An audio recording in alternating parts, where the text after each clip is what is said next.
Hello, ladies and gentlemen, and welcome to episode 9 of the Council Forcecast. We have myself, Retty 4, Evan Nova, Hello. Jen Sarai, How you doing? and today we're going to be talking about sabers and The forms name as well. of the game is Lightsabers. Yep. Yeah. Connor let the side down, he didn't get a saber out. Oh well. Oh shit. I'm sorry. I'm sorry. I'm just going to the original comments board to just copy the list of sabers we're going to be discussing, so that way I can, Yeah. So just to See be it. clear, what we're going to be doing is we're going to be going through every single kind of lightsaber and just discuss them, give our opinions on them, what we think of them, whether they're practical, etc., etc. And just to be clear, we're just going to be going over the basic types. We're not going to be covering like the unique, one-of-a-kind designs like Exar Kun's lightsaber, Darth Zana's, Warb Null's, or the the Inquisitors. Inquisitors. Yeah. Exactly. Yes. We're just going to be covering the standard, the universal types, one would say. Yeah, because we want to cover the more general merits of each weapon as opposed to unique things that people can come up with on their own. Mm-hmm. You know, how each weapon is usable, what's effective, in what form, that kind of thing, which doesn't really work when you count through the list of every unique weapon ever. So, Exactly. Plus, we only have a small amount of time, so we have to keep it limited. Yeah, exactly. This will be going on Connor's episode, Connor's channel, right? Yeah. Yep. Yeah. Checking. Because lightsaber combat is my area of expertise, damn it. Precisely. Hey. So then, would you like to start us off? Yeah. Okay, well then, ladies and gents, we'll just be the list we're going to be proceeding through is going to be standard lightsabers, curved lightsabers, double bladers, crossguard, shoto, light club, guard shoto, light pike, and light whip. And we'll just be discussing the different merits and, the pros and cons of each design and going on in that fashion. And then we'll be doing a quick discussion of the 7 lightsaber forms and that'll be how we go. So Yep. So yeah, basic discussion of the standard lightsaber then. Mm-hmm. Well, what can you really say about it? It's the most, I guess it's the most iconic, it's the most practical, it's the most common design, really. Exactly. Mm-hmm. Yes. I mean, it's obviously, I guess you could say it's a very quote-unquote simple design. It's just your basic sword. Admittedly, there's not too much to say about it, but there's also there's not a whole lot of benefits, but there's also a whole lot of detractions either. It's simple, it works. What do you guys think? It says more in what it doesn't have than what it does, because while it doesn't, like I say, it doesn't offer a great amount of extra features, it doesn't need to. It doesn't because it doesn't detract from anything. You have all of the simple options. Every option you can achieve with one blade, you will achieve with that weapon. There's no, you can't do this, you can't do this, you can't do this, and you only have with what you have, you can work with. Yeah. Unlike some of the others we'll get on to, you have limitations with the others beyond the general simplicity of it. Mm-hmm. To me, the standard lightsaber is the most universal as far as combat goes. You could experiment with it the most, and you could learn the most with it. It's the most. It's arguably the most adaptable of all the lightsaber designs. Yes, you can. All of the forms can use, or you can use all the forms with a single saber. None of them will be heavily detracted by only using one saber. It's if you have to choose one weapon, go for this one basically. Unless you want to be specialized for a specific reason that is helpful to you. Yeah. As a general combatant, you'll always want to go for the single saber. All right. Now, since we're discussing the single saber, I got a little thingy about the basic mechanism of the lightsaber that I do want to discuss. It's the differences in cutting power and maneuverability between, Jedi lightsabers with Ilum crystals versus Sith lightsabers with synthetic crystals.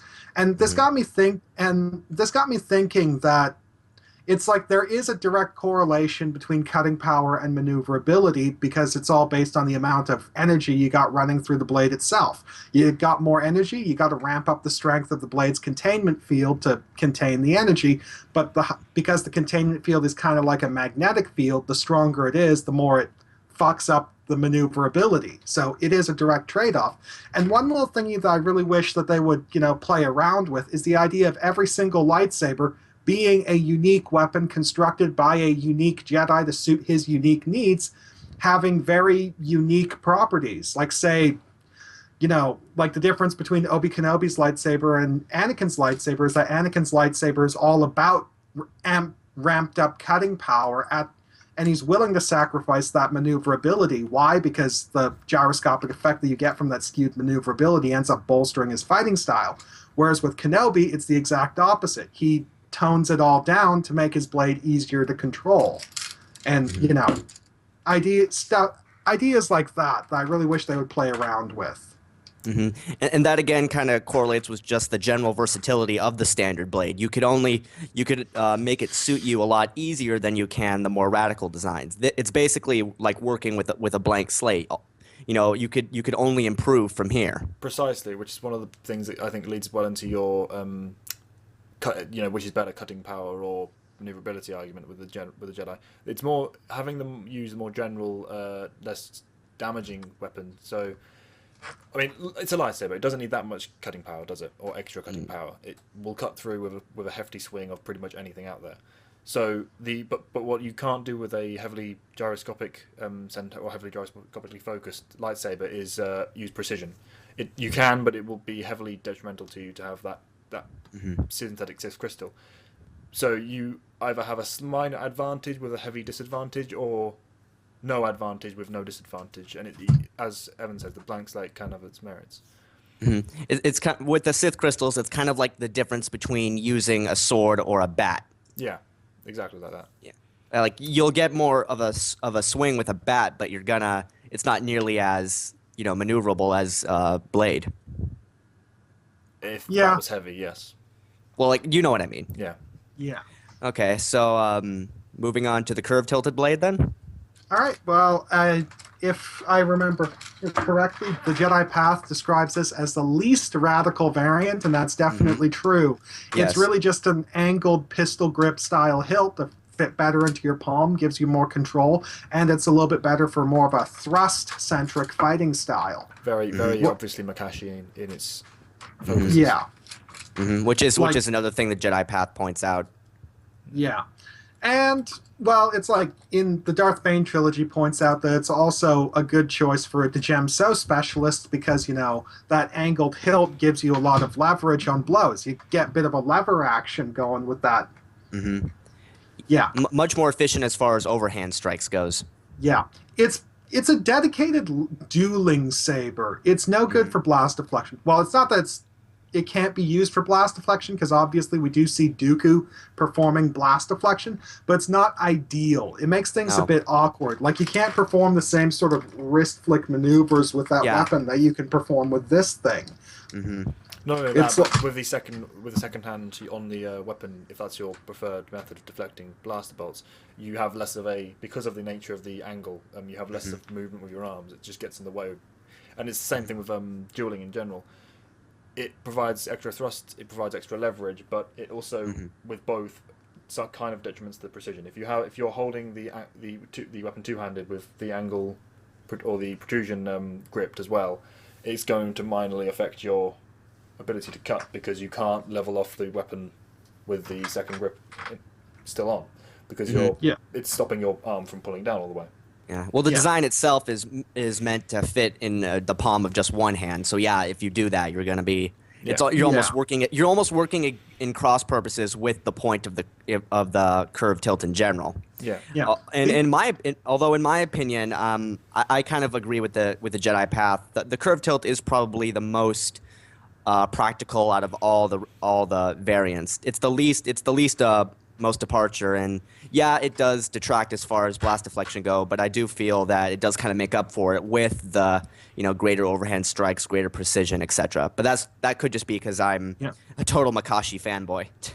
The other advantage that curved handles have going for them is the ability to adjust the angle of your blade because you can adjust your grip. It's like if you watch the lightsaber duel between Anakin Skywalker and Dooku in the Clone Wars movie when they're fighting in the deserts of Tatooine, if you actually pay attention to how Dooku's fighting, you can actually see that there are bits where he turns his lightsaber hilt backwards with the curve like this, holding it like that. Yeah. And it's like that. it provides options for, variation like that you don't get with a standard, but at the same time, a lot of standard maneuvers that you can't perform because that curve is getting in the way. Exactly. It's one of the reasons I dislike it. I much prefer the standard saber over a curved because I don't feel the benefits outweigh that loss of maneuverability or freedom of maneuverability. I agree on that front, but for me, it's like if I couldn't have a standard blade and I had to pick one of the radical variants, I'd go for the curved because it's the least. It is the least radical. And what Connor, you said a second ago about how the curved hilt could be used like Dooku's and Anakin's fights.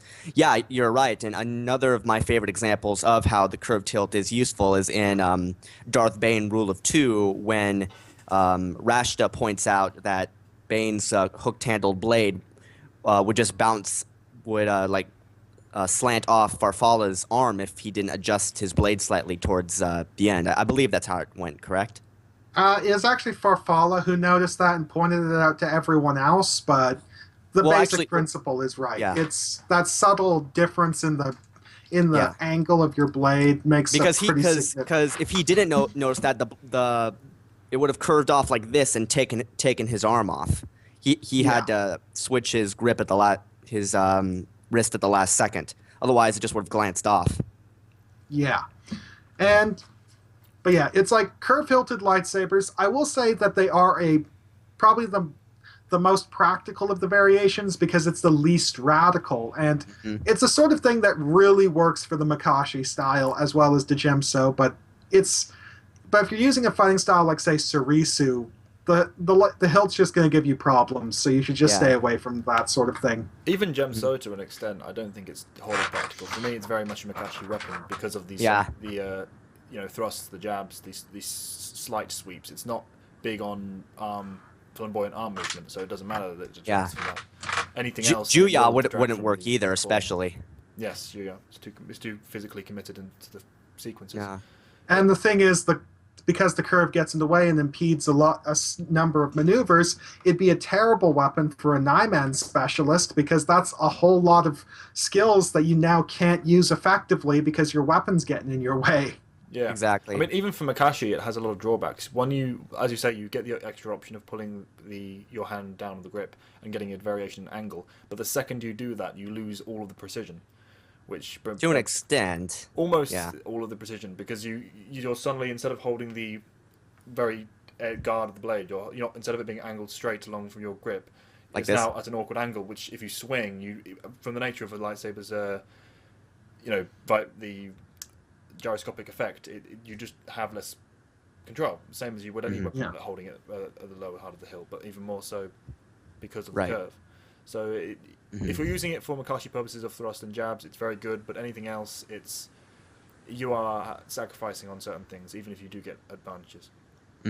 All right, so I guess that's the curve-hilted lightsaber. Moving on to the double-bladed lightsaber, or the saber staff, as I prefer to call it. I prefer the formal name because it just sounds better than double-bladed lightsaber. Yeah. Saber staff sounds like... Yeah.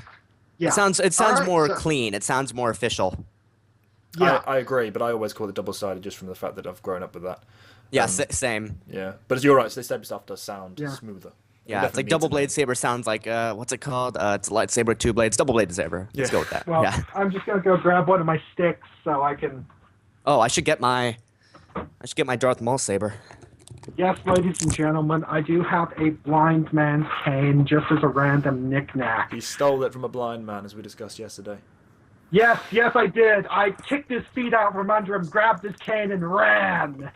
What happened? What did I miss? We were just talking about how Connor stole the blind man's cane. Oh, yeah. Yeah. All right. So, well, you got the double blader. So, ladies and gents, I guess the basic idea behind the double-bladed lightsaber is that it's just 2 lightsabers connected together at the pommels to create basically an elongated hilt with a blade coming out on each end.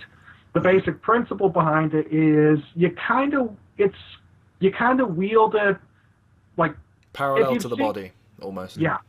If you've seen Darth Anonymous's video, I think it is, about his podcast video where he discusses the double-bladed lightsaber, he has a lot to say about it. But the basic principle behind the weapon is that you basically just hold it as you would a quarterstaff in the movies and handle this thing like a staff.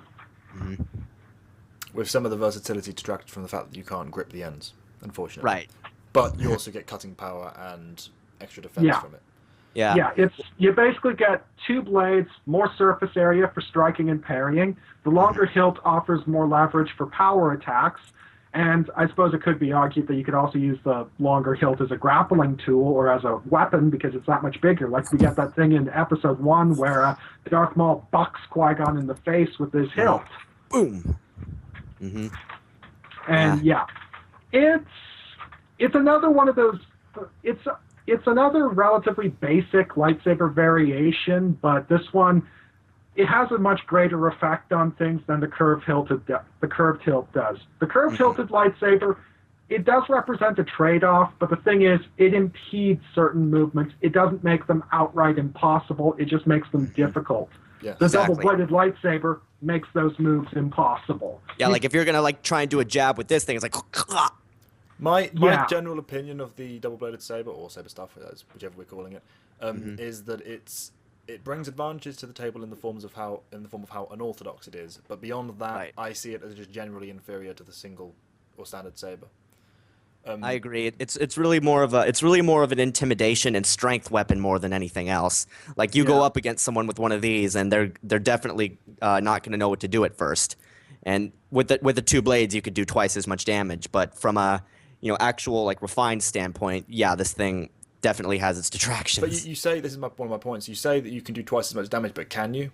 I mean, how can you bring both wet blades to bear at the same time, unless, of course, you're against 2 opponents?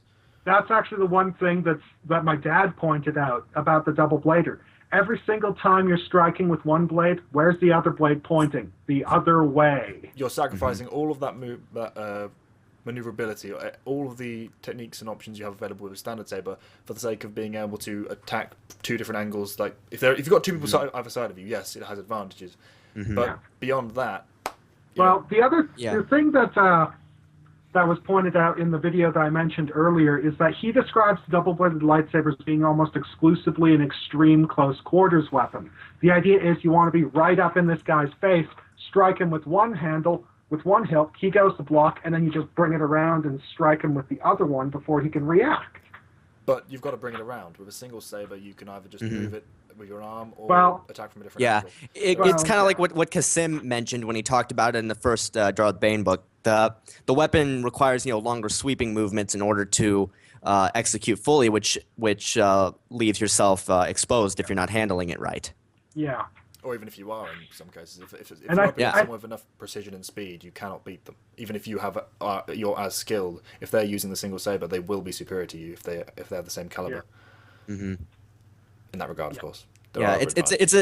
It really using the double-bladed lightsaber is more of a gamble than anything else. Like like you said, if you go up against somebody who has absolutely no idea, what they're doing and they're confronted by this will be a major asset. But if you go up against somebody who knows how to deal with this, you're going to be on the losing end of the fight. In most cases, yes. Most cases, of course, there's exceptions, of course, but I mean just in like an overall sense. Yeah. I mean, it's very much an Eye of the Storm weapon. I mean, like as we said with Darth Maul against Obi-Wan and Qui-Gon, he is in the middle of that fight. They are surrounding him, and they're not getting the advantages usually lent to someone who is surrounding another person. With a single saber, you're forced to pull out of the center and keep the 2 in front of you, or otherwise draw on the surroundings to help you. With that, you don't have to. But again, that's against 2 opponents. I don't think that it's worth sacrificing all of the advantages of a single saber, or rather lack of disadvantages of a single saber, for that one advantage. Yeah, the weapon is very, very specialized. Yeah. Yeah, it's very much a dedicated offensive weapon. Like, this is the weapon you use when you're on the attack. It's like, yes, it can be employed effectively for defense. Like, I personally think the double blader would be an excellent weapon for defending against someone like Yoda, because hold this thing vertical, well, guess what? You've just blocked most of Yoda's preferred attack vectors. But it's like, against someone like Dooku, who, can bypass your defenses, a weapon like this is just going to get in your way and hamper you. It's not an advantage. It's like Palpatine has a little annotation in the Book of Sith where he describes it as a barbarian's weapon, and not to slam Darth Maul or Darth Zana too hard because they're not barbarians, but this sort of weapon is intended for a guy like Savage Opress. Like, that's one thing I will say in favor of Savage Opress. There has never been a greater union of weapon and fighter. Mm-hmm. So, It definitely takes a special kind of person to use this. And as far as what lightsaber forms are effective with this thing, it's very hit and miss with most forms, I'd say. Yeah, like I will say, I mean, Maul using Juya in this does kind of work because Juya's moves are broad and very strength oriented, and with this you could definitely get some of the more broad movements out with this. But if you were to try and like you mentioned earlier, use Makashi with this, it'd be useless. Well, yeah, with Juyo, how you apply yourself to using the weapon is a big thing as well, because with the Saber Staff, the most effective way to use it is, as you see with Maul, committing the full body movement. You are almost rotating the arms parallel to the body, so you're throwing your commitment behind each action, which is what Juyo is all about. You have to push yourself to the physical edge, ride that primal side of you to bring out the most of the form, or the best of the form, which is what the Saber Staff allows you to do. Mm-hmm. So I think the basic gist of the weapon is that it's excellent for Shicho because broad sweeping maneuvers, and a weapon with 2 blades is good for engaging multiple opponents, which is Shicho's emphasis. Useless for Makashi. You cannot effectively perform thrusting maneuvers with this thing. Sarisu, it's kind of a mixed bag. Like, Zana is able to use it effectively, but her weapon is especially tailored. Yeah, she's got shortened blades so that they don't quite get in the way so much. But the thing is, the double-bladed lightsaber is very much a counter-centric weapon. It's like block and then immediately strike with the other blade. Whereas Sarisu is all about just block, block, block, block, block, nothing but block. Which means that it's not that you can't use a double-blader with Sarisu, it's that the Sarisu style itself is very much at cross purposes with the double-blader. Yeah, Ataru I do think it double... could definitely be adapted. It would just be you wouldn't be able to use traditional Sarisu with this. You'd have to rework it a bit, but it could be done. Yeah, as Zana proves. But yeah, of course. The Ataru style, I think it depends. Satil Shen and her double blader, terrible union. That weapon is too big, too cumbersome for her. It very much works against her. Especially for just a Ataru specialist in general, in my opinion. Yeah, but I'd say that if, say, you had an Ataru specialist like Satil Shen, but then had her handling a double blader like Exar Kunz with a shortened hilt, well, that's a sort of weapon that's actually suited for one-handed flourishing maneuvers, which means that it'd work a little bit better for Ataru. But end of the day, the double blader is not a good weapon for Ataru because, well, Ataru is flamboyant. Ataru is flourishy and elaborate. The double blader is not suited to elaborate blade work. The double blader is suited to direct, straightforward, to the point, brutal blade work.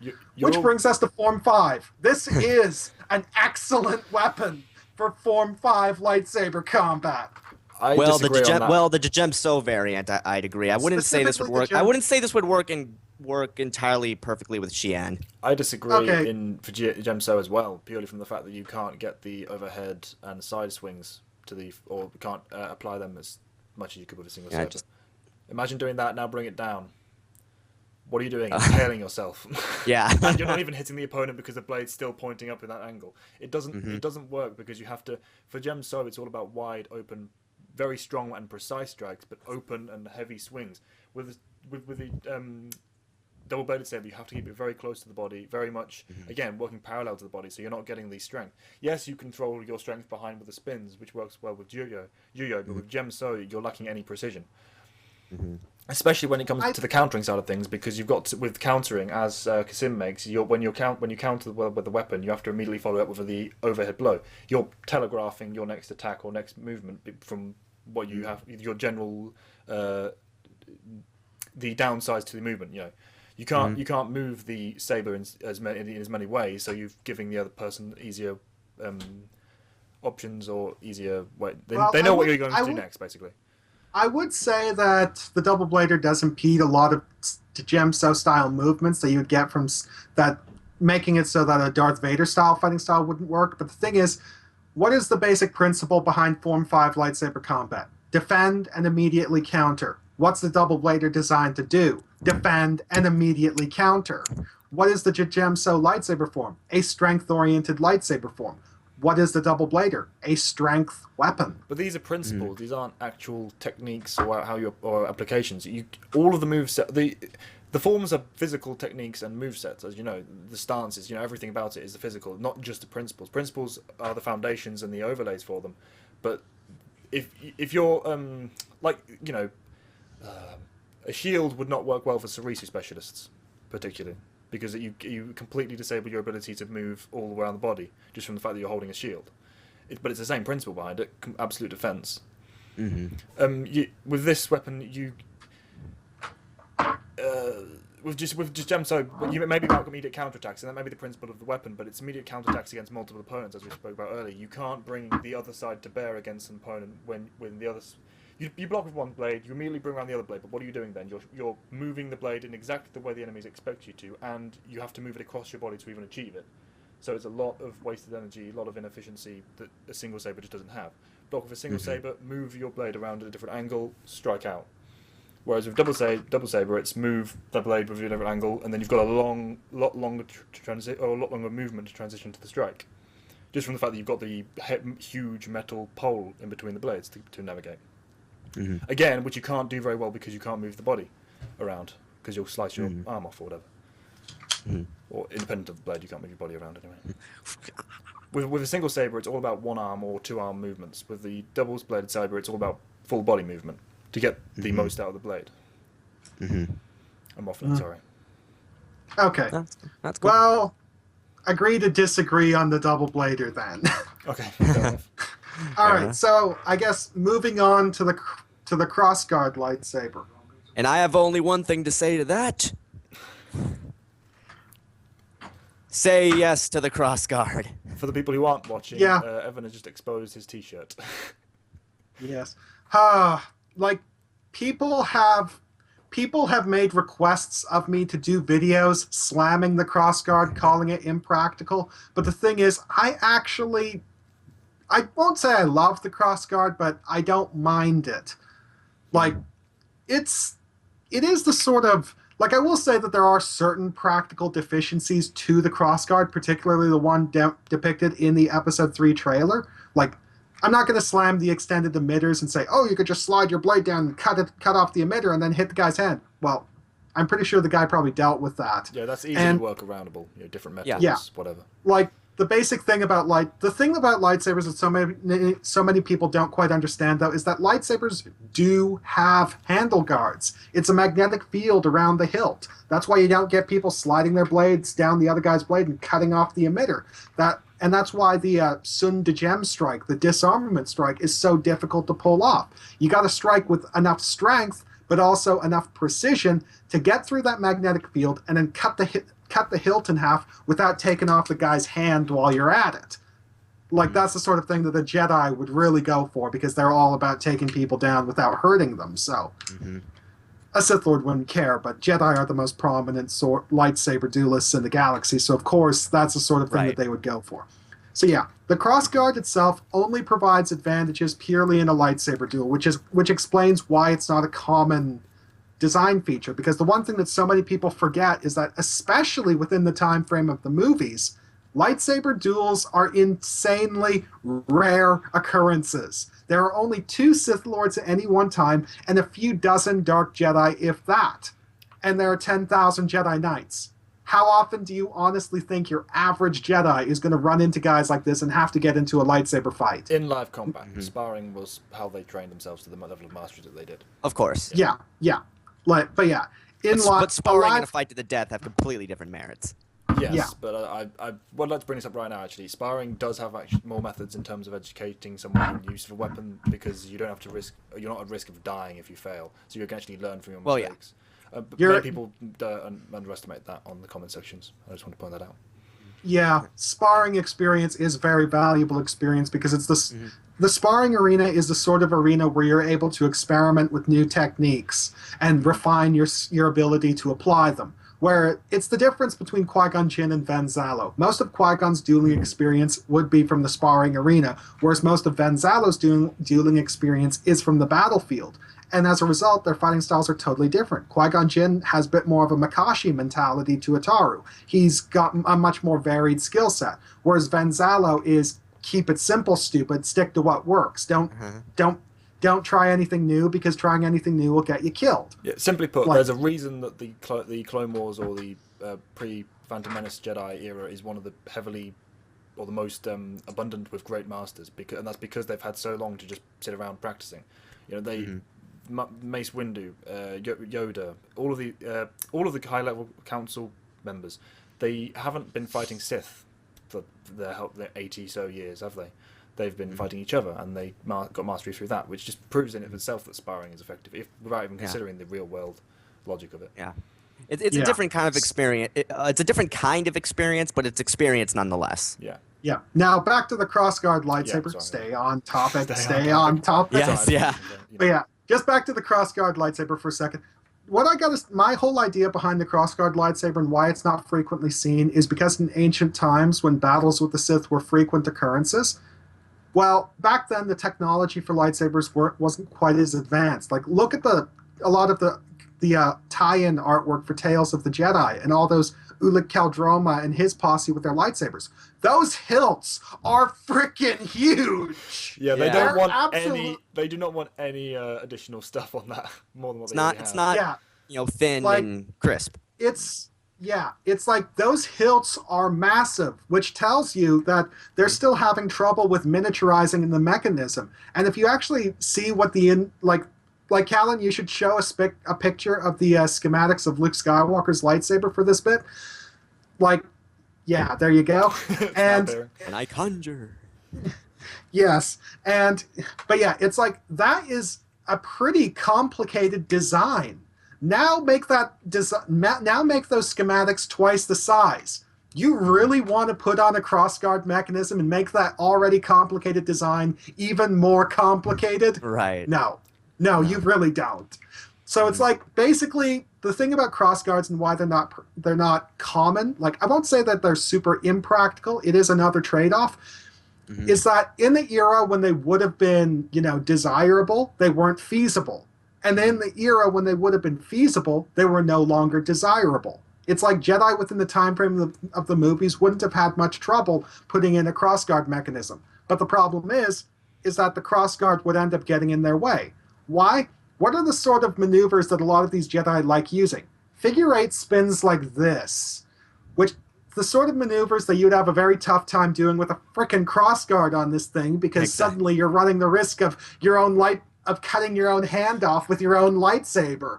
It's like the sort of Sarisu style moves that we see Kenobi using all the time, like bits where he's got his blade like this. Would not work because that crossguard would be cutting off his hand. So, yeah, it does impede motion to a certain extent. But what are the advantages of this thing? Well, the big thing is that you're able to use it as a counter-guard kill-on, to use the proper formal name. You can use the crossguard to catch and control an enemy's blade in a fight. Like, one longsword fencing technique in Europe is that they don't block like this, like you see in the movies. They block like this. What they do is they catch the opponent's blade with the guard while simultaneously cracking him in the side of the head with their blade out like this. You can do that with a crossguard. You can't do that with a regular lightsaber because, it's like, sure, you got the magnetic field, but if you block like that, you're just begging to let the guy actually strike you. Why? Because his blade will just glance off the field and go into you. Yeah. So that's why you got to block like this. But And a crossguard opens things up a bit. And for lightsabers, like another benefit a crossguard could have is if you're in a lockup and you have one of the ends pointing, you could kind of try and push it into him while his blade is locked into yours. I know that would be very situational, but it would be a benefit. You can use it to spike him. It's an additional weapon as well. It's like that scene in Kingdom of Heaven where Liam Neeson is schooling Orlando Bloom, and it's like one bit where it's like Liam Neeson blocks Orlando Bloom's strike, redirects his blade into the ground, and then just rushes up with the crossguard and holds it to his neck, and he says, "Blade's not the only part of a sword." And it's like, a crossguard would let you actually do that, and you could make it a fatal maneuver. Whereas if I say buck you in the face with just my basic lightsaber hilt, I'll give you a nasty bruise, maybe break your nose and really piss you off, but am I going to kill you? Probably not. Right. One thing the crossguard saber is, however, is a two-handed weapon. You're not going to be using that with a single hand if you want to yield the best results. Because that's actually one criticism I do have for the design in the Episode 7 trailer. The handle is too short. That's clearly a one-handed handle, whereas a crossguard saber would be a two-handed weapon, which means you want something good and long. You want something like this. Just look at the length of the blade. That thing is for wide, powerful, overwhelming sweeps. It is not for lunges or jabs or anything like that. It's the sort of thing you bring down to execute someone. You know, it's not a light, efficient weapon, which is where its deficiencies lie. On the plus side, if you swing that at someone, even if they block, that's a terrifying movement. You know, you're not going to want to just block that as easily as you might a lighter weapon. But then again, you come back to the cutting power thing. Do you really need the extra weight behind the blade with a lightsaber? Like all variants, it's a give and take. Yeah, it's a terrifying. You don't want to be see a gemstone specialist coming at you with that. But, no, similar vein to the saber staff, intimidation would be a major factor to it. Like, what the hell? Like, how do I confront this? What do I do? That sort of thing. I think it would be very much the sort of thing that would bolster the gemso style, but it would take it to its extremes in both its advantages and negatives. You're not going to be very mobile with it. You're not going to be very fast with it or precise, but you're going to be domineering and powerful and offensive. You know, even with the counters. You know, the block counter with the guard. You know, it opens options. It takes the gemso style further than it could otherwise go, but also limits. You know, it takes it to extreme. Advantages and disadvantages both inflamed by the weapon. Yeah, and of course, you know how your crossguards is set up would be a factor too. Like, we got Rob Leo Darte. He's got a crossguard, just one crossguard, and it's like this, which offers the possibility for actually catching and trapping your enemy's weapon. Like, again, guys, I know there is the gap between the two blades so they know what we're talking about. You could theoretically cut into, but again, magnetic field guys. So you got. I actually think that Rob Leo Darte's setup is probably the most practical for the crossguard because you only got the one crossguard on the front end of your blade, so it's not something pointing towards you. It's not something getting in the way. Too. The fact that it's angled upwards like this means that he's able to perform a lot of those Sarisu-style maneuvers without worrying about that thing hitting him. So it's like, I think that's probably the one that you would really want to go for if you want a crossguard lightsaber that's also practical for other things. But it's like the sort of Viking-style Claymore lightsaber that we see in the trailer. That thing is a dedicated dueling weapon. That's not something for blast deflection. Oh, of course, yeah. Anything that requires speed, it's just not made for. You could make it work. I'm not saying it's a terrible weapon. Don't get me wrong, but it isn't the best for that. Yeah, I will say in defense of that particular design is we do see that the crossguards pop on later, which just does suggest that they can be activated selectively. So it's like this guy does realize the limitations of this. So it's like, okay, I could turn off my crossguard and just wield this thing normally so it doesn't get in the way. What would be even more impressive is if you could activate each side weapon separately as well, or side blade separately. So if if you're up against someone, and you're really close to the blade, you can still ignite the forward-facing prong without stabbing yourself in the eye with this blade, which would be useful. But we'll have to see how they work with that. I mean, again, it could still just turn out to be like an exhaust. Yeah. So yeah, ladies and gents, I don't love it, but I like it. Say yes. So yeah, I'm sorry. I'm not going to be doing any videos slamming the crossguard because I like it. I generally like unorthodox lightsaber designs. Hell, the Inquisitor in Rebels is a terrible character, but that lightsaber's freaking cool. Ezra's too, in my opinion. Ezra's is interesting. Someone doing a blaster lightsaber hybrid, it's not the sort of thing that the classically trained Jedi would go for, but it's a soldier's weapon is what it is. It's practical. All right, so I'm moving on down the list. The Shoto. This one's pretty simple. It's just an undersized lightsaber that's basically a lightsaber dagger. Or in the hands of a small Jedi like Yoda, it's a full-size lightsaber for someone their size. Is that a dark saber?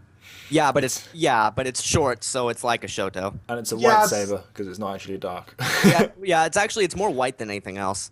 Yeah, they couldn't find a way to do the dark saber. It's the closest thing to a Shoto I have, and it is short. You could see just comparing blade lengths. Yeah, don't worry, I totally get that. The advantages with the Shoto are the more obvious of all of the designs. I think more maneuverable, more precise, but You could- sacrifices reach and leverage. To me, Yeah, it's- one of the biggest benefits of a Shoto is you have a lot more wrist control. Yeah, precisely. It's Yeah. precise. It's And it's great. It's really good for close quarters if necessary. And like I said, the most common use for Shotos is wielding it in tandem with full size blade. It's an offhand weapon. It's basically a dagger. Like that's what it is. Now, as for fighting with a Shoto, like the benefits of using a Shoto for Jarkai are unquestionable. It's better to use a Shoto in your offhand than another full-sized blade, in my view. Yeah. Like, there's no question of that. Now, I think the real thing to talk about is the benefits of wielding a Shoto on its own. Like, I think wielding a Shoto on its own is that you're going for dedicated lightsaber duelist, dedicated close quarters fighting. You're not going to be using this thing for cut and thrust from a distance. No. This is the sort of thing where it's like engage the enemy's blade, move in close, and just, it's like move in close.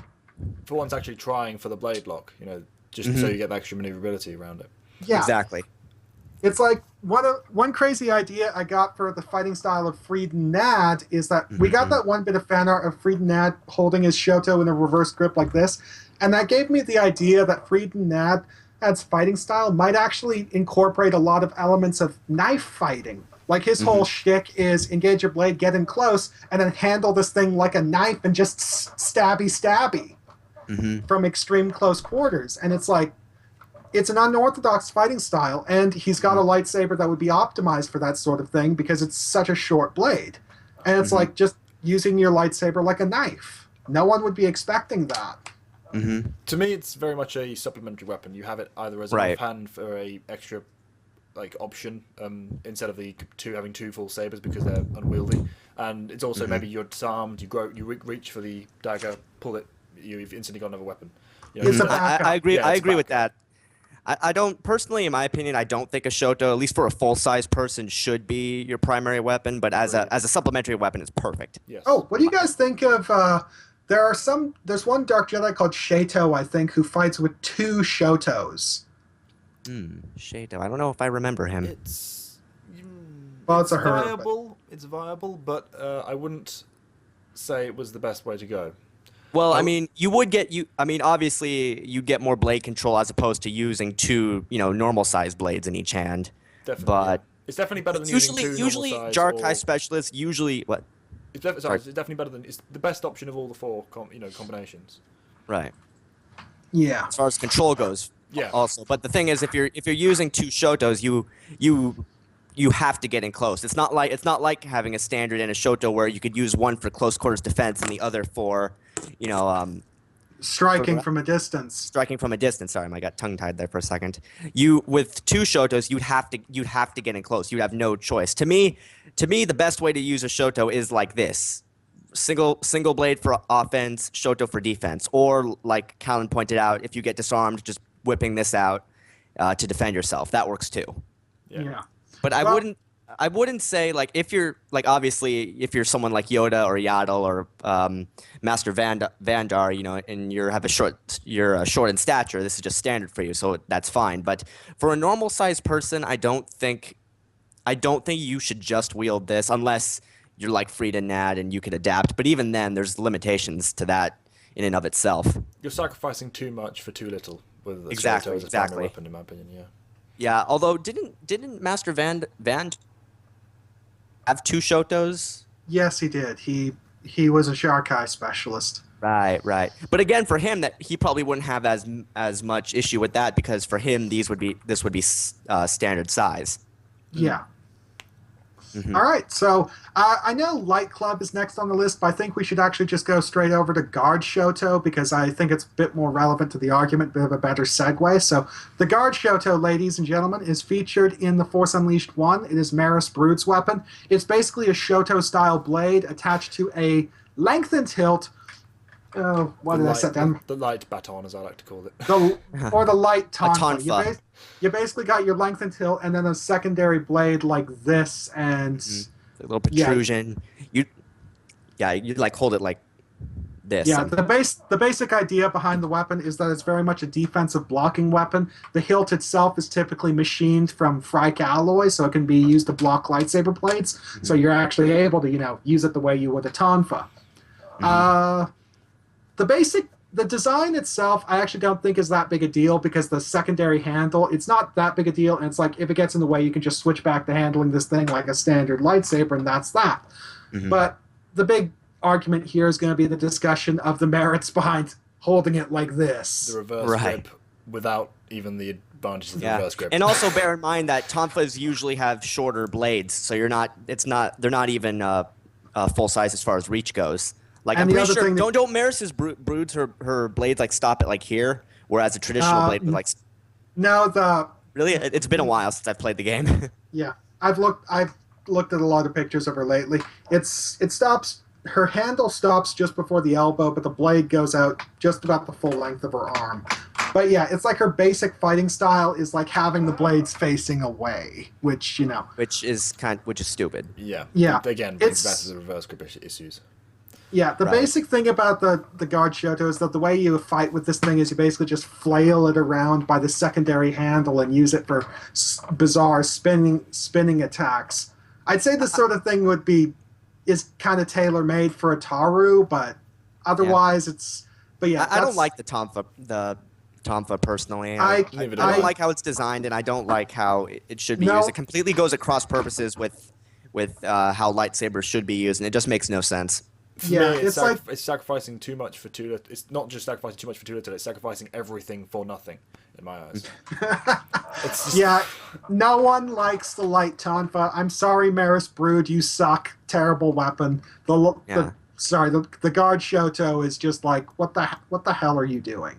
Which I guess is the reason why a lot of battle masters disapprove. Yeah, it's like it's actually stated in the Jedi Path that the guard Shoto is regarded as the least practical weapon variant. Like this is a terrible weapon to use. Like, I honestly can't think of any benefits. I mean, even the reverse grip can be argued a little. I don't know what could be argued for the guard Shoto. You can argue that against people who are really bad at handling the unorthodox, you have an overwhelming advantage. But apart from that. And that's a minute amount of people you're going up against. Exactly. Anyone with any sense can counter the guard. The guard Shoto is it's the sort of weapon that someone with a Darth Nihil mentality uses. It's the sort of thing where it's like you're sacrificing basic combat effectiveness in favor of shock and awe. And it's like, yeah, it's not a great weapon. I'm sorry. Like, it's like if you want a weapon that lets you do the crazy spinning maneuvers, just get yourself the Inquisitor's lightsaber. That thing has practical merits, despite what you may think of it. The guard Shoto just doesn't. Do we have a name for his saber yet? People call it the double-bladed disc saber. But I don't think that's official. I was going to say double-bladed Voto saber. That's basically what I see it as. I'm sure there'll be an official name for it at some point. Yeah. I hope they call it the rotational saber staff, because that's actually, rotational saber staff. That sounds good and official. Yeah, it does. So I guess moving on to the next weapon on the list at the exact opposite end of the spectrum, would be the Light Club. Yes. An oversized lightsaber that you hand to giant Jedi. Very rare, not often seen. Because it's just an oversized lightsaber for big people. Yeah, it's basically just a proportional thing. The same way Yoda uses a Shoto or Plagueis has an extended hilt, and blade. It's nothing. Yeah. A normal human is not going to be wielding a light club with any. No. It's like trying to duel with a sledgehammer. Not the best idea. All right. No. So it's just a proportional thing. There isn't really anything to say about the design because, well, that's it. That's just it. Yeah. It's a proportional thing. I mean, even a normal person can, wield a Shoto with skill to some extent. With the Light Club, it just doesn't, there's not a backwards compatibility, you could say, with normal-sized people because you just can't wield that thing and even if you're really strong, it just isn't practical in the slightest. It's just so cumbersome. It's like it's in Darth Plagueis. Palpatine is forced to handle Plagueis' lightsaber when going to kill those Grand Senators, and it's just like it's mentioned that he found Plagueis' overlarge hilt a little bit awkward, so he had to switch to a two-handed grip because this thing was just so massive. Because guess what? Plagueis' fingers are like this long. Yeah, exactly. Yeah. And So- yeah. So yeah, practical for big people, not so much for small people. Yeah. Which a bigger lightsaber that would be practical, and the next on our list would be the light pike. Yes, the pike. The basic gist behind the pike is that it's a shortened blade put on the end of an elongated handle, like we're talking like a staff-length handle. That's itself is typically machined out of Frike alloy, so it can be used as a blocking weapon.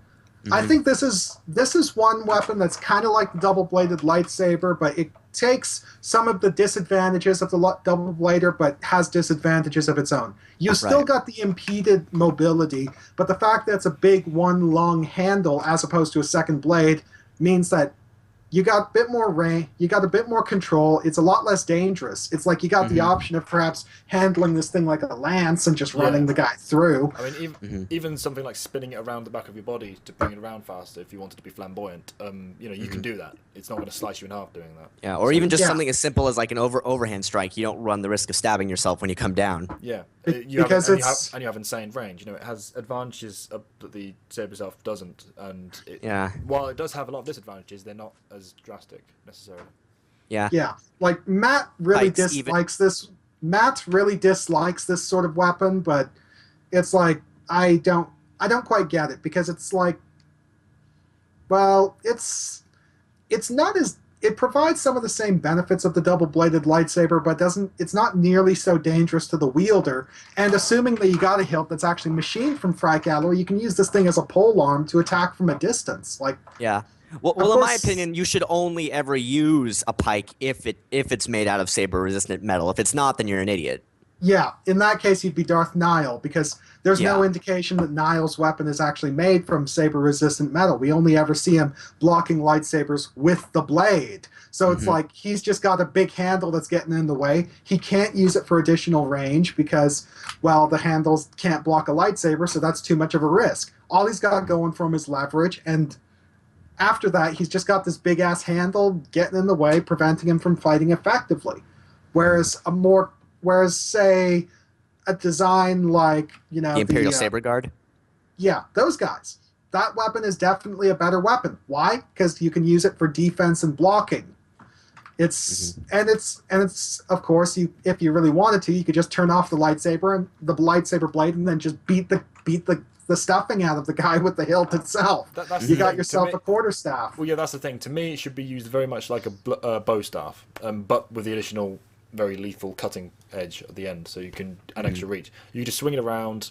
Yes, you do. There are disadvantages. You're going to have to be flamboyant with it. You can't be efficient. Think Airbender, Aang style. Spinning around, lots of jumps. You swing with it with as much force as you can, so the momentum overrides any inefficiency.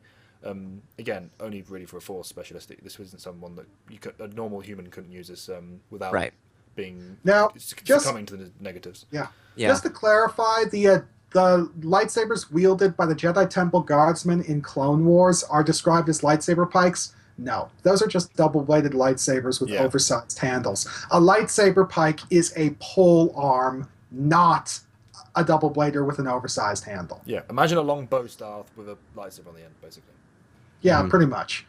So I actually like the lightsaber pike. It's not the sort of thing that most people would go for. It's, well, the fact that it's almost exclusively wielded by Stentorian guardsmen makes sense, because this is the sort of weapon that you use that would be good for a guardsman. But for a person who's actually going about doing business, this thing is just a lightsaber pike in the hands of a regular Jedi Knight just walking around doing stuff. Yeah, no. Not very conspicuous either. Yeah, Jedi try to keep their weapons, not drawn, as opposed to just constantly holding them. Yeah.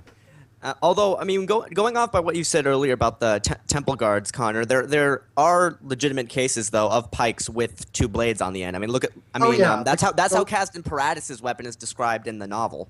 Oh yeah, for sure. I think a double-ended pike is different from a double blader. And the thing is, the temple Right. guardsmen, those are just double bladers with slightly oversized handles. Whereas having, say, a 2 meter long staff with a blade coming out on Right, each right. end, that would be, a Yeah. double-ended pike. Whereas I what we honestly see don't in know how I feel about having a pike with two sabers. I think it is more efficient if there's just one, because then you're just going back to the same detractions that a standard double blader has. yeah. To an extent, what you want is two blades with separate igniters or ignition keys. So you don't Right, you can right. you can have both, but you don't have to have them on constantly. Right. Yeah.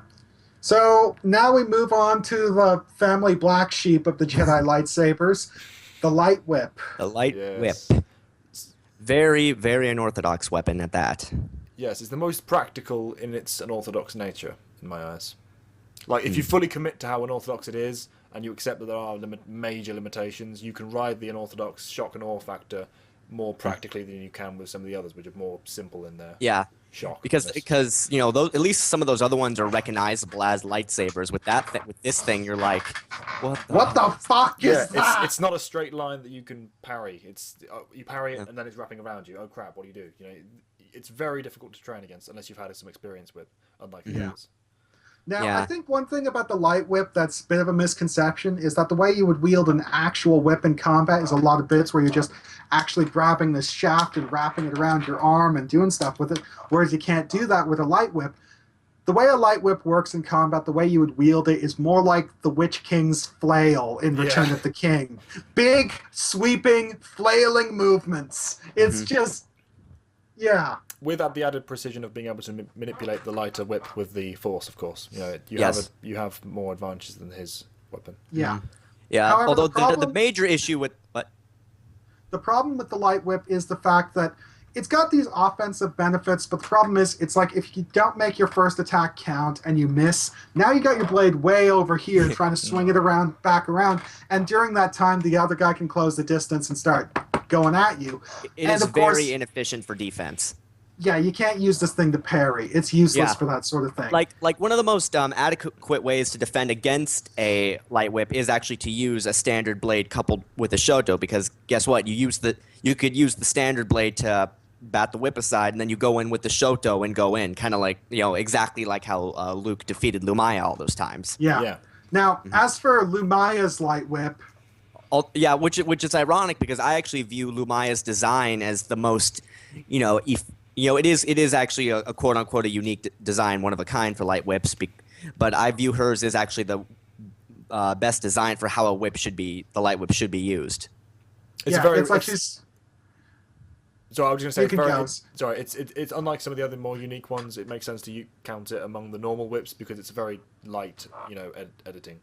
It's not so much a huge, personal to her change. It's something that anyone would look at a whip and go, I can add more to this.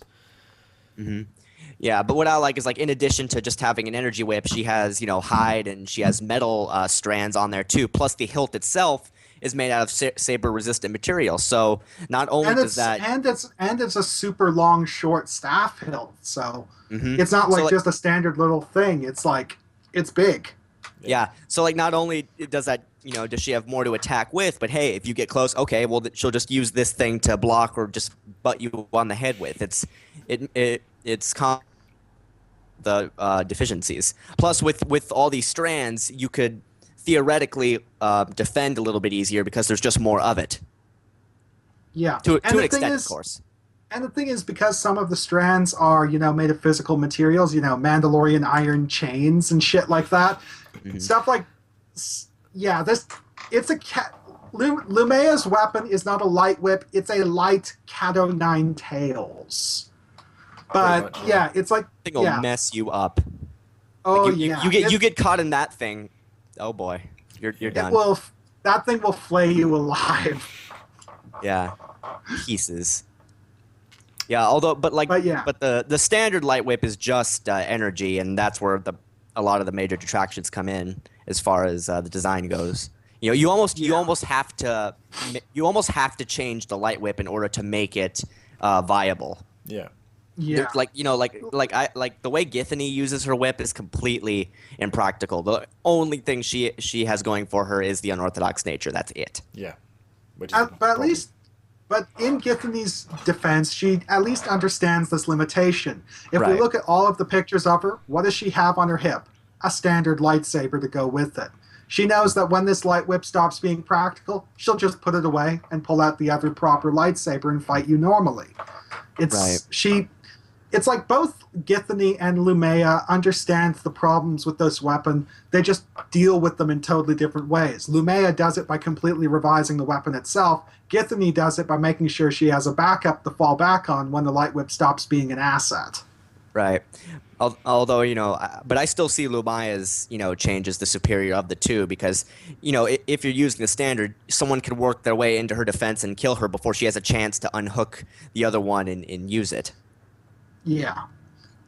I think what you would want for an ideal light whip design, like if we're just going to be talking straight practicality, not messing around with Lumea's cat o' nine tails thing, is you'd probably want to go for something kind of like an Exar Kun style hilt. It's just one emitter is for a light whip, the other is for a standard lightsaber, and then just have it activate like the Warp Null lightsaber. Switch it over, light whip turns off, standard lightsaber blade pops out, and now you're just fighting normally. Wow, I really wish there was a picture of that. That sounds very interesting. Fan art!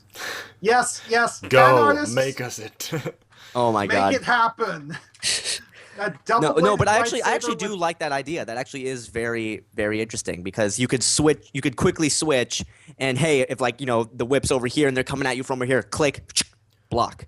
I kind of like the idea Yeah. of having the energy being a sort of switch on the same side of the blade. So instead of having a secondary emitter at the bottom of the pommel, have it so that you can engage someone with a whip, maybe tangle them, get around the blade, cause as much damage as possible, then disengage that and re-engage it as a blade, and then you close the gap. So you sort of caged them or tied them up in a net, tempering that. Oh, you mean wait? So tie them up, and then the blade becomes solid. Is that what you mean? No, it disengages the blade, so then the blade just starts simmering out because obviously the energy supplying it is just disappearing, so it fades out like a normal saber. But then it immediately ignites the second blade, so you can go in for the kill while they're for like a split second trapped. But you'd have to be like even right Lumaya's there way, for that to work. Oh yeah, or even Lumaya's one where you have some physical elements Yeah.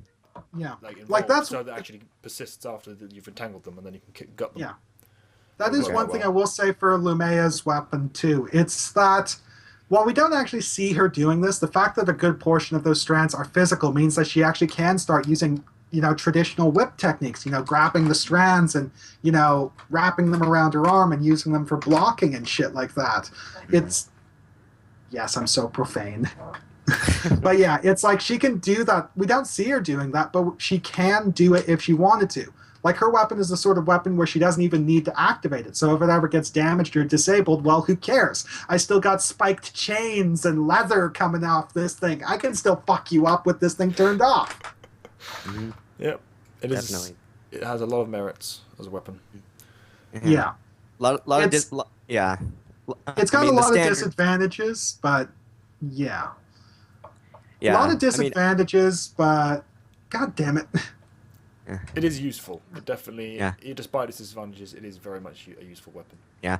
In my opinion, the standard, just a standard regular just energy light whip is very ineffective.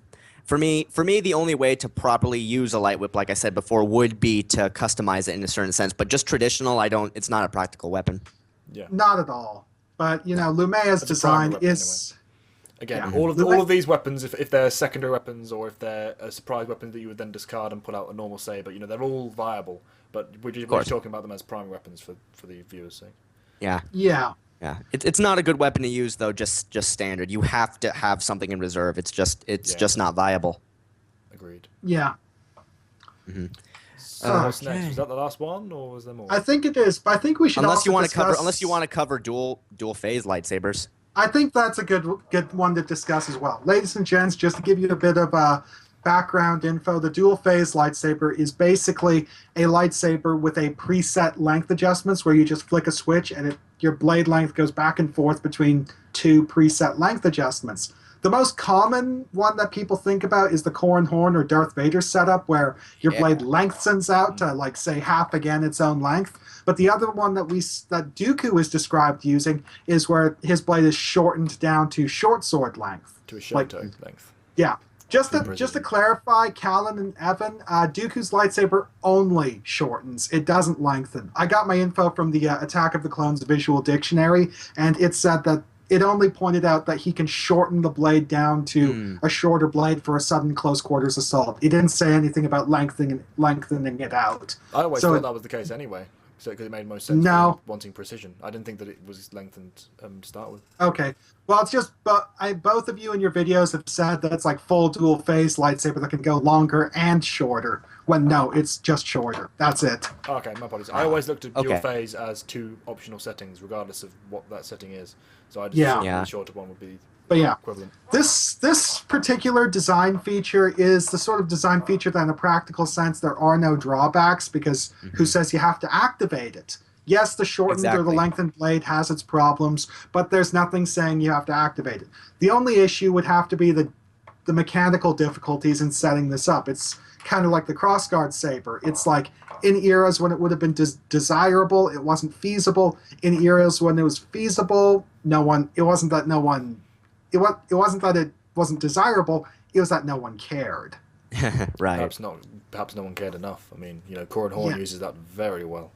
Yeah. Oh yeah, for sure. Yeah. But again, if it became the standard, it wouldn't be quite as interesting as a story mechanic. So yeah, of course.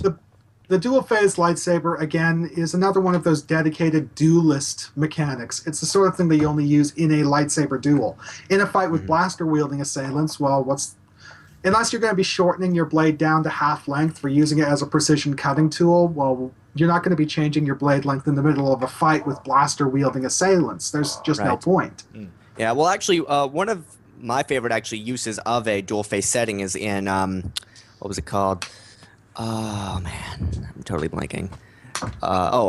Splinter in the Mind's Eye, when Luke and Leia are breaking into an Imperial faculty, and what he does is he actually takes his father's lightsaber and he shortens it to like dagger length, and he uses it to cut open a door, and because the shorter it is, the less noise. And more precision. Yeah. Yeah. I could send you a picture of that if you want, Callan. That's actually pretty cool, but yeah, it's like he's about to actually cut it open regularly, but then he thinks, wait, if I extend it fully, it's going to make noise. So what he does is he just shortens it, and it's like a laser point. It's just like I think what Luke did there was is that he just used the basic length adjustment. Basic lightsabers already have a length adjustment. It's like a toggle for adjusting it specifically. Right. The thing about dual phase lightsabers is it's like hit a switch and it instantly shortens down to a preset length, or instantly lengthens to its preset length. Whereas, the toggle is just like, okay, I want it to be this long, 12 inches long, 11, 12. There we go. You're not going to be doing that in the middle of combat. Yeah. Hold on a second. Okay. Right. Yeah. So yeah, I mean, I do think the dual phase setting does have like a lot of practical uses, and it's not exactly the most radical of adjustments compared to other sabers, and it doesn't really. It's not like a necessity either. It doesn't really have any real drawbacks beyond the finicky mechanics. Yeah. But in a practical sense, in a fight, well, no one's saying you got to activate this thing. It's a nice thing to keep in reserve for when you need it, but it doesn't provide any drawbacks otherwise. Yeah. Now, I think one other type we should discuss is one that you suggested would be the conjoining or interlocking hilts. 2 hilts that join together to form a double-bladed lightsaber. Yeah, yeah. Well, I just meant dual weapons in general, but that of course is the obvious one. Yeah. Basically, all we can say about that is it's the best option because it's everything. Whatever you need it to be at the time, it can be. Yeah. The paired, not just general dual weapons in general. Well, I think the reason why so few people go for it is I actually got into a discussion with the guy in charge of Genesis Custom Sabers. He lives here in Edmonton, and I met him at the Edmonton Expo, and he and I were having a discussion about this. And he said that he's tried doing the sort of locking mechanism for 2 lightsabers, but it's very, very difficult to do because well, the thing is, what you need is a mechanism that can take a lot of strain and actually can be used for, can reliably keep your weapons together, but can still be uncoupled on the fly, and you don't need to worry about this thing breaking, which, is very, very difficult to set up. It's like the dual phase mechanism. It's a purely practical choice, but it's very difficult to pull off because it's so finicky. Right. Like, not only that, but so few people are trained or even tried to train themselves in the art of using more than one style. yeah. Mm-hmm. I think the way double-bladed, paired, that's a lot of Yeah. ground to cover. Yeah, I think the way your basic paired lightsaber works in universe is that they don't even bother with a sort of interlocking mechanism or a latch system. They just actually have it so it's like two electromagnets in the pommel of each handle, and it's like you just activate or deactivate it with a button or something. Because that an electromagnet like that would be could be trusted to not come apart, whereas a more conventional latch system, yeah. So yeah. That could work, yeah. What do you think of dual weapons in general? So just two standard sabers. Itself, it does represent a trade-off, because it's like two lightsabers. Yes, you can attack faster. Yes, you can defend more easily, but you don't have any strength or leverage because you're handling each weapon with one hand. And two lightsabers is a lot to keep track of. Yeah. Like I think you lack certain element of precision. Yeah, it's like that's actually one little thing I like. One of my favorite examples of that is the Ryan versus Brandon 2, the fan film. There's this bit where Ryan pulls out two lightsabers and is just going at Brandon with them both. And when he's attacking, he's able to pull it off. But as soon as he's forced onto the defensive, it's like he doesn't know what to do with the extra blade. It's like he's a bit where he's fighting with one blade, and it's like, oh, wait, I got a second. What am I doing? But then he forgets about his other blade. It's like two lightsabers is a lot to keep track of. And it's actually pointed out in the lore itself that Jedi who specialize in Jarkai tend to focus on fencing at the expense of force abilities. Yeah, right. Because on top of, why would you want to be focusing on throwing force abilities that require concentration and effort when you're already trying to, unless you're the best of the best, of course, when you're trying to manipulate two extremely dangerous weapons. Mental stress would be ridiculous. I mean, even in real life application, two weapons are on the battlefield pointless because you're sacrificing the option to wield a shield. But in dueling scenarios, like you say, you've got to focus on two weapons, which gives you more options. But more options doesn't necessarily translate to superior or to an advantage because you have to keep track of them.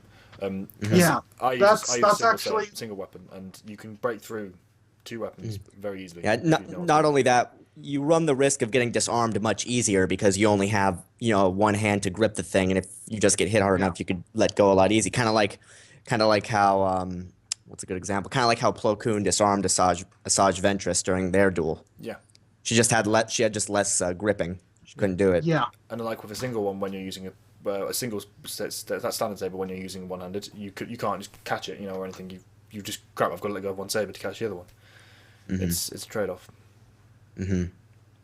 Yeah. So yeah. Is that all? I think that's all of them. Yeah. That being said, I won't slam dual blade fencing too hard because it's like, well, again, it's like the dual phase thing. There's nothing saying that you have to pull out your extra lightsaber. It's just a nice thing to have on your hip for when you need it. Yeah. You got to back up. Yeah, and you do sometimes need it. It's very useful. Look at Chaos Antarach. I mean, granted, he was using a double. He was using a saber staff as well as a single saber, but he was using them as two standard to the best of his ability. And he did it very well. It's almost like one becomes the shield, the other the sword when you're using two. Yeah. That's kind of like the default nature. Yeah. When you're trying to use them for both, it adds complications. They can be very powerful when used that way, but it also makes it more difficult and brings some other complications into the field. Yeah. Which is why I still think the best, if you're gonna be a Jarkai blade and a Shoto. Yeah. The other thing about dual blade fencing too is the fact that people who actually specialize in it and get good at it, well, that's just it. They specialized in it. Now they're leaning on that extra blade to make their fighting style work. It's like we see this with Asajj Ventress so many times in almost all of her depictions. She loses her second lightsaber, has only one, and it's like, oh shit, oh shit, oh shit. Yeah. It is unless you're like the You have to absolute best of balance the it best, out. the master battle. Of the battle masters, who often themselves sacrifice on force ability, you can't do it while maintaining your single saber's skill. It's a balancing act. It's a give and take. Yeah. Definitely. Okay. But yeah. Again, like the dual phase function, there's nothing saying you got to pull out your extra blade. Yeah, it's just an Right. extra option, which is always very useful. Yeah. So, I guess that's it for lightsaber variants. Before we move on, what should we say? What we would individually use? I mean, I know Sure. we said so in our questionnaires, but there are some people that wouldn't have seen that, and I haven't. Sure. Made Yeah. them yet. And maybe our opinions have changed. I don't know. Of course. Mine haven't. Yeah. For me, I've always been very, I've always just been very direct, linear, very strength oriented in my approach to combat and fencing. So for me, it's like hardcore to Gemso specialist. However, I'd want to back things up with a bit of a Taru. It's kind of the Anakin Skywalker approach. You know, taking the Gemso style blade work and pairing it off with a Taru footwork so you got good mobility. And my fighting style itself would look very much like Qui-Gon Jinn's, like very strong but very physical. Every single move, the whole body is going into it. And that's the sort of fighting style that I really admire. Like, that's absolute commitment to everything you do. So, yeah, that's my shtick. What about you? Yeah, I Evan? mean, for me, you know, like I've said before, I find the standard blade the most practical. This is the kind I would use. For me, you know, I've always, as far as, because I used to be a wrestler in high school, I was always more of a defensive fighter. So I'd specialize in Sarisu, probably backed up by a little bit of Makashi or even Shien. Mostly what I would do is just I'd block, suss you out, block, counter, dead. But green blade, of course, because you know, favorite color, consular mentality. That's always been me. You know, I also really like this design personally. You know, this one's this isn't like by the way, this isn't like somebody's character or anything. This is custom. Another thing I want to point out though too is, since I actually do really like how pairing off a Shoto with a standard blade works, since I got this and I started practicing with it, I'm starting to really like the benefits. I don't know if it's enough for me to say that I'd try and specialize in it, but I may be tempted just to carry a Shoto on hand just in case. Like I get disarmed, whip us out, defend myself. But yeah, and so that's how I'd roll. Also, if I couldn't, probably I'd go for a curve just because it's the least radical. Yeah. Okay. Oh, Like if I was forced. I guess I forgot to point out what variant I'd go for. I'd be going for the two conjoining lightsaber hilts, blue blades.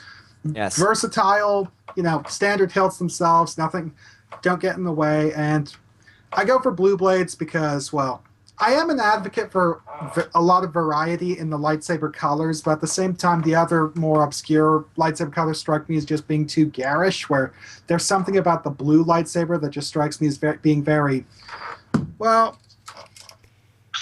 very clean. I would say clean is And- the word I'd use. Crisp. Yeah, very clean and crisp. And it's like, I also have very much a Guardians mentality. I would be a hardcore Jedi combat specialist, not, you know, force abilities are not quite my thing. Yeah. Whereas me, it's like the opposite. I'd be a good enough swordsman to get by, but my real expertise would be in the metaphysical. Which is ironic because I'm the dead set split between you two.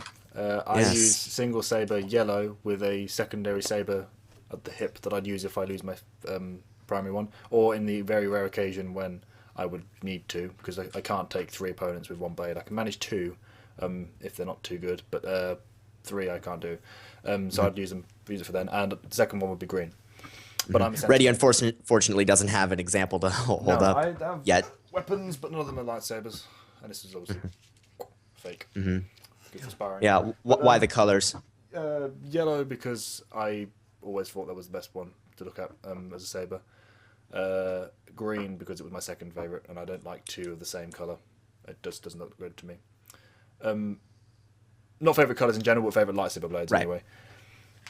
And Sentinel because that's basically my mentality when it comes to this sort of thing, both in combat and out. I would be the person who blends their force abilities with their saber style.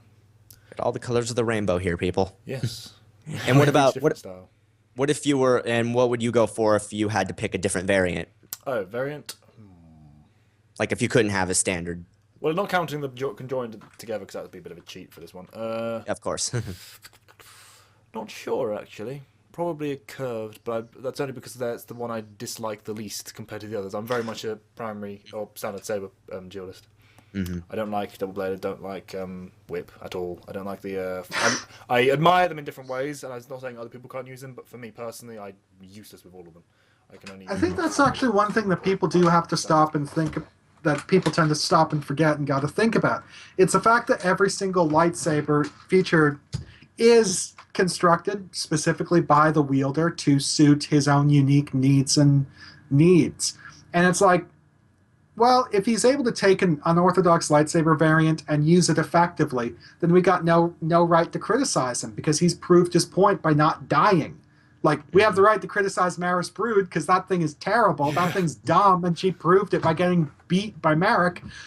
But we got no right to criticize someone like Darth Maul for using it because, he's able to use it so effectively. We got no right to criticize... Well, we got no right to criticize Dooku for his curved-hilted lightsaber because it works so well with how he fights. Of course, but they just don't match up with us, which is what we're saying. Yeah.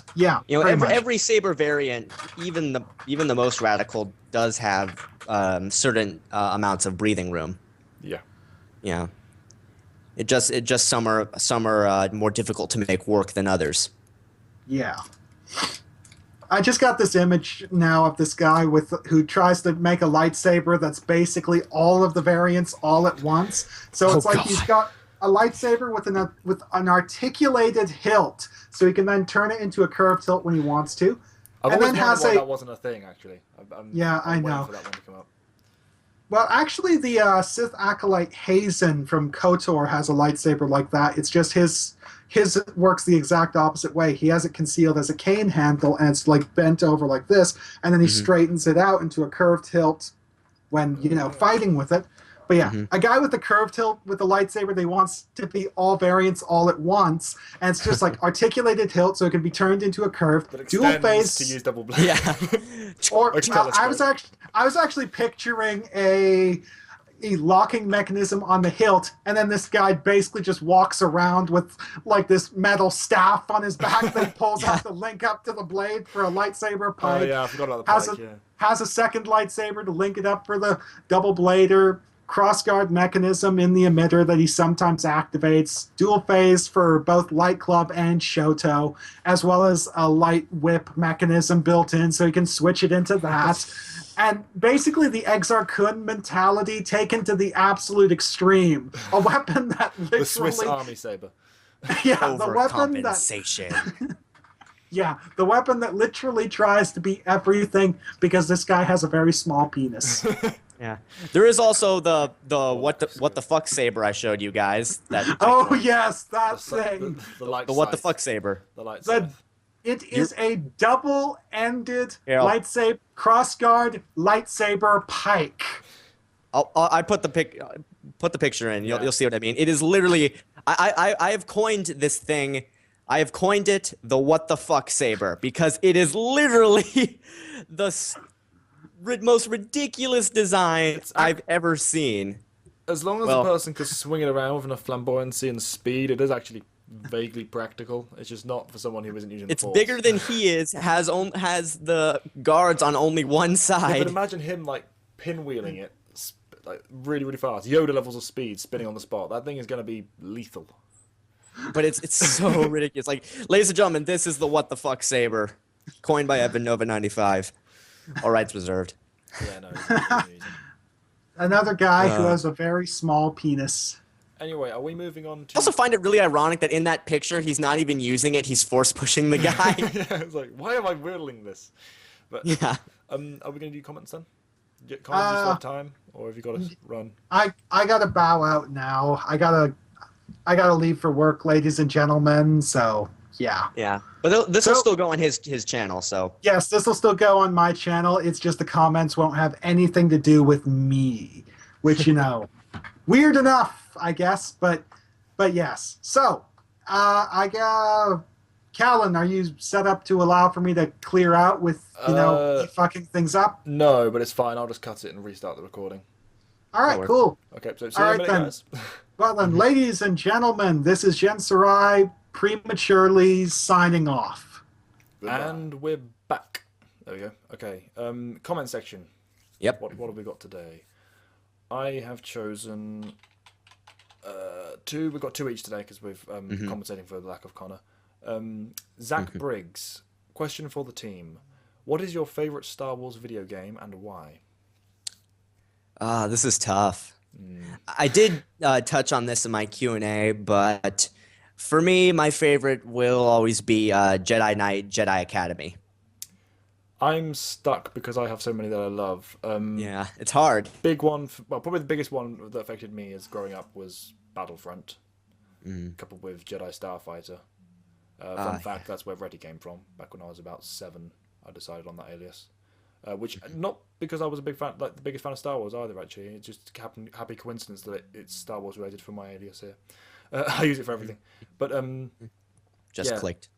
It's definitely not as my favorite in terms of how good it is, but it's probably the most influential. And the other one was, of course, Jedi Power Battles, which I've spoken about before. That's awesome. But then, Academy. I played Academy later on in life, and I love it. It's definitely the best lightsaber game out there. Yeah, for me, what really makes a good game is, good story, good length, good gameplay, and Jedi Academy has all of those. Whereas something like Battlefront has good length and good gameplay, but is kind of lacking in the story front, or something like KOTOR has excellent story and excellent length, but gameplay, at least for me, leaves a little to be desired. I'm all with you. I can't Yeah, the stand gameplay in the original KOTOR for me leaves a little to be desired. I'm just not a fan of the whole, Dragon Age sort of things where it's like one turn sort of thing. I mean, I know people like that. It's just not my preference. Same with me. I want that game remastered Mass Effect style. Play for it like that with Jedi Academy mechanics weaved in. That'd be great. Yeah. So yeah, Battlefront or Academy, I'm gonna have to go for. Yeah, I'm with you. Academy or Battlefront. Battlefront 2 as well, of course. I'm counting that as a series as opposed to just one game. Yeah. Oh, when I say Battlefront, I just mean the whole series. Yeah. Just because some people specifically like the first one more. I'm not one of the people. Anyway, good question. Second question. Thank you. Vido907. I think is Vido907. Question: if any of you were kicked out of the Jedi Order, what reason would it be? Note: you have to answer for each other. Oh. Should we answer for the others then as well, even though they're not? Why not? Okay. You go first. Okay. You, Callan, would probably be kicked out because you had a morality argument with an older Jedi. You probably didn't see his practices as valid, and the council just believed him instead of you. Because I know morality is your biggest thing. So I could see it kind of being almost like a Dooku sort of thing. You just don't agree with the ideals, so you just leave. Okay. And what about the others? For Connor probably either falls to the dark side or accidentally injures somebody in a Saber practice session. I could see. Goes too far and just like exactly Anya Kuro, but if she actually went too far. Exactly. For Antoine, I don't know. I could almost similar vein as Connor, just going too far in a Saber practice session. It's a little difficult. He's quite passionate, maybe he is. Maybe emotional side of things. Yeah, it could just be his passion just gets the better of him at one mission, and someone ends up getting hurt.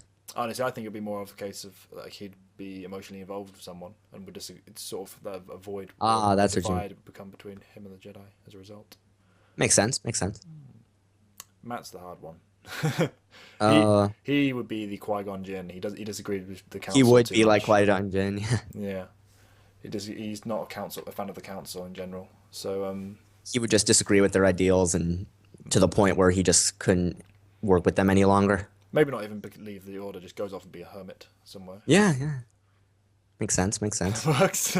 As for you, what I think about your... I can see you pulling a Revan going off and Whoa. fighting, not turning to the dark side, but going off and fighting for a cause that the Jedi maybe doesn't sanction, or Hoth, or something like that. I just imagine myself in like light side Revan armor with like a green blade. Oh, that would look awesome. Fan art, we need it. Evan in light side Revan gear. Please. No, that would be interesting. But I mean, yeah, I have always been one who tries to stick up for a noble cause, and I could see that happening, especially if we're going with the same Jedi Council that was in Revan's era, because those guys were yeah, they were a bit overly cautious, if justified. Yeah. But yeah, I can agree with you on my one. I don't think I'd disagree with the council because I can't think of a council that I'd openly disagree with to a great extent. But if for any reason I'd leave the order, which would be very unlikely, that would be it. It would be philosophical. I'm definitely the kind of person who would make a good Jedi in terms of mentality. Mm-hmm. So I'm not passionate at all. Yeah. I'm anti-passion. Yeah. And what about everyone else? Any other differing opinions? Not really. Pretty much the same. Again, Connor would probably be on Ikuro, you know, trying to bring like a Sith teaching into the Jedi program, which wouldn't flow very well. I like your idea of Matt becoming a hermit. Yeah, not like a hermit, but you know, going like he likes the whole yes. yeah, he likes the whole living on a farm, helping a community Jedi approach as opposed to, you know, galactic politics Jedi. So I think that's the sort of thing he'd go and do. He'd sort of distance himself. I agree. So yeah, that's that. And thank you for your question. Yes, thank you. Which ones have you found? Okay, this one comes from whenever my computer decides to pull it up. There it goes. Steven Penino. I hope I'm saying that right. If all of you guys are the whole council, then who is the Grand Master of the Jedi Order, aka YouTube Star Wars video makers? So basically, if we're the council, what rank do each of us hold? Well, in terms of how we're calling ourselves on the council, only you and I would be on it because everyone else either disagrees with them or wants to be a Sith. But if we had to put ourselves on the Jedi Council, then I reckon we'd go for Matt as the Grand Master because he's been doing it for the longest and arguably has had the most influence on each of us. You as Master of the Order because you've got the most influence now. You've got the biggest subscriber count. And yeah, Connor, Antoine and myself just as on the council as lifetime members, I suppose. We spoke about a minute ago. I reckon Connor would be Blade Master. I'd be Battle Master because I'm less Blade, a bit technique oriented, more strategy and force application, like Sentinel. Like Connor Guardians, myself Sentinel kind of leaders. Don't know about Antoine. We don't know enough about Antoine's opinions on the council. Yeah, maybe I don't know, head of temple security or something. I don't know. I don't know. Yeah, he'd be a good general. Yeah, he would be a good general. He'd be on the battlefield. He'd be the front line guy. Yeah, he would. Kicking some ass with all of that, like personal skill. I mean, he's the one who's done the Saber's duels, of course. A field agent, really. Yeah, he'd be the awesome council field agent. He's the one that's always a hologram. Yeah, I was about to say that. I was literally about to say that. We're just sitting in the council and he's getting all the work done. Just like, come on, get your ass in gears, guys. Yeah. And again, makes sense. He's the one who churns out the most videos. He's the get it done guy. Yeah, that works. Okay. So yeah, he's the council field agent. All right. Council level field agent. Yeah. All right. Thanks. Good question. Thanks. Yeah. Thank you. All right. Next up comes from Tyler Beckett. His question is, well, he has two questions. What would Reddy's and Antoine's lightsaber form be? And could I possibly write a story for one of you guys? Okay. Colin? Antoine's, I believe, don't quote me on this, but I believe his is Sarisu Makashi blend. I think so too, yeah. Yeah, that might not be accurate. With Jarkai worked in there, correct? Yes, yeah. He has other elements as well. He's not like a full specialist, but that's his main focus, I think. Again, don't... I think you're right. Yes, that's what I recall anyway. As for me, I am undecided. It's one of the reasons I haven't yet released the questionnaire video. Realistically, probably Nyman, along the same lines as Kelsender Ratch, not someone else who kind of just uses it as a layman's form to just get by. Like Johanna Othone. Yeah, I'd use it as a very much a weapon that it's not supposed to be. Like, I wouldn't use it just because I need a form I would try and take it as far as possible and wield it into the strategic and force ability side of combat that I love, Sentinel style. Before I come to that realization, probably the one I've always said I go for is Sarisu and Gemso blended together, because they just make for an obvious combo with Mataru and 9-man supplements.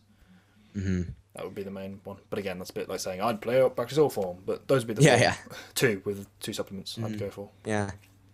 And you always struck me as a 9-man person personally, and that would make sense for a Sentinel too. Yeah. So not the kind of relaxed, lazy 9-man specialists, but the less skillful Chaos Center Ratch ones.